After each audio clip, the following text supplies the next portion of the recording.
আমি কখনো একা ঘুরতে যাইনি, কারণ আমি একজন ছাপোষা মধ্যবিত্ত।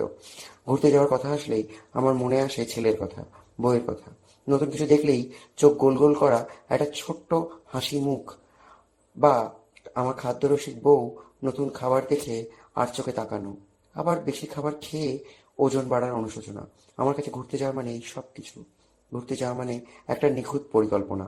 ছেলে কখন কি খাবে, কোথায় বিশ্রাম নেবে, যাতে ওর কোনো অসুবিধা না হয়। তো অঙ্ক কষে জীবন কাটায়নি এর আগে কখনো। আসলে বাবা হওয়ার পর থেকেই শিখছি বাবা হওয়া।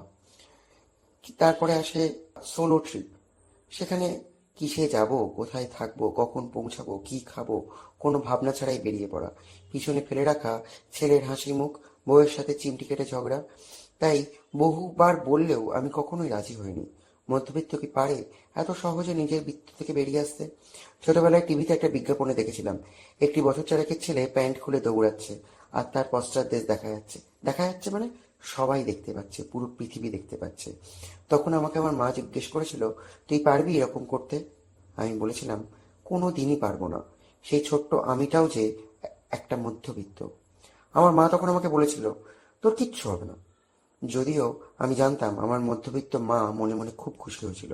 আর রইল কথা আমার, আমি সেদিনও নিজের মধ্যবিত্ত সম্মান, মধ্যবিত্ত ভাবনা, মধ্যবিত্ত উপলব্ধি নিয়ে খুশি ছিলাম, আজও আছি।